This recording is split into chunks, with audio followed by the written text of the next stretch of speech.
بسم اللہ الرحمن الرحیم۔ نبینا باپ اور خدمتگار بیٹے کی کہانی۔ حضرت امیہ بن اشکر کنعانی آنکھوں سے معذور تھے۔ ان کا ایک ہی بیٹا کلاب نامی تھا جو نبینا باپ کی بے حد خدمت کرتا تھا۔ اسے ایک دفعہ جہاد کا شوق ہوا اور فوراً فوج میں شامل ہو کر عراق چلا گیا۔ نبینا باپ خدمت گزار اور فرمانبردار بیٹے کے چلے جانے سے بہت معذور ہو گیا۔ اس کی خدمت کے لیے کوئی نہ رہا۔ نچارہ امیر المؤمنین فاروق اعظم رضی اللہ تعالی عنہ کی خدمت میں حاضر ہوا اور اپنی تکلیف اور مصیبت کا حال بیان کر کے خلیفہ وقت سے التجا کی کہ کلاب کو واپس بلوا دیجیے۔ بیٹے کی فراق میں جو اشعار باپ نے کہے تھے وہ بھی سنائے، جنہیں سن کر حضرت عمر رضی اللہ تعالی عنہ بے حد متاثر ہوئے اور سپہ سالار اسلام کو حکم بھیجا کہ فوراً کلاب کو واپس بھیج دو۔ جب کلاب واپس آیا تو سیدھا مسجد نبوی میں حضرت امیر المؤمنین کی خدمت میں پہنچا۔ حضرت عمر رضی اللہ تعالی عنہ نے پوچھا، کلاب تم اپنے باپ کی ایسی کیا خدمت کرتے تھے کہ وہ تمہارے لیے بہت ہی بے چین اور بے قرار ہے؟ کلاب نے عرض کی، حضور میں ان کے سارے کام بڑے شوق سے خود کرتا تھا اور ان کو مطلق کسی کام کے لیے کسی اور کو کہنا نہ پڑتا تھا۔ جب وہ دودھ پینے کی خواہش کرتے تو میں اونٹنی کے تھن کو ٹھنڈے پانی سے دھوتا تاکہ دودھ بھی ٹھنڈا ہو جائے۔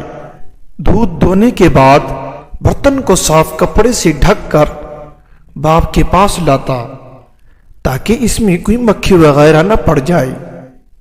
اس پر حضرت عمر رضی اللہ تعالی عنہ نے فرمایا، اس طرح آج ہمارے سامنے دودھ دھوو۔ کلاب دودھ دھونے میں مصروف ہو گیا اور حضرت امیر المؤمنین نے ایک آدمی کے ہاتھ اس کے باپ کو بلایا۔ وہ لاٹھی ٹیکتا ہوا آیا اور امیر المؤمنین کو سلام کر کے بیٹھ گیا۔ اتنے میں ان کا لڑکا دودھ دھو کر فارغ ہو چکا تھا۔ حضرت عمر رضی اللہ تعالی عنہ نے اشارہ کیا، خاموشی کے ساتھ یہ دودھ اپنے باپ کی خدمت میں پیش کرو۔ جب حکم کی تعمیل میں کلاب نے دودھ کا بھرا ہوا پیالہ نبینا باپ کے ہاتھ میں خاموشی سے تھمایا تو حضرت عمر رضی اللہ تعالی عنہ نے فرمایا، امیہ ہم نے تمہارے لیے دودھ تیار کرایا ہے، پی لو۔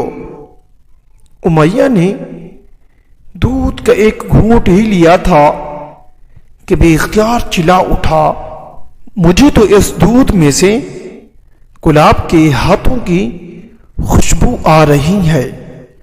حضرت عمر رضی اللہ تعالی عنہ نے اور تمام حاضرین مجلس اس نظارے کو دیکھ کر آپ دیدہ ہو گئے۔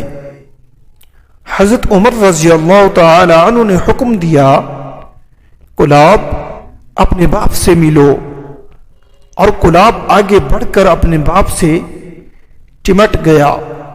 فاروق اعظم رضی اللہ تعالی عنہ نے فرمایا، کلاب تمہارا جہاد یہی ہے کہ تم اپنے باپ کی خدمت کرو، خدا تعالیٰ تمہیں جہاد کرنے سے بھی زیادہ ثواب عطا فرمائے گا۔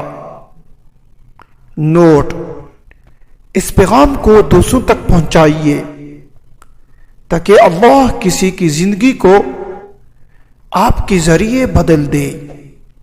اگر یہ ہماری ویڈیو اچھی لگے اس کو لائک، چینل کو سبسکرائب، ساتھ دے گئے بیل آئیکن کے بٹن کو دبا دیں۔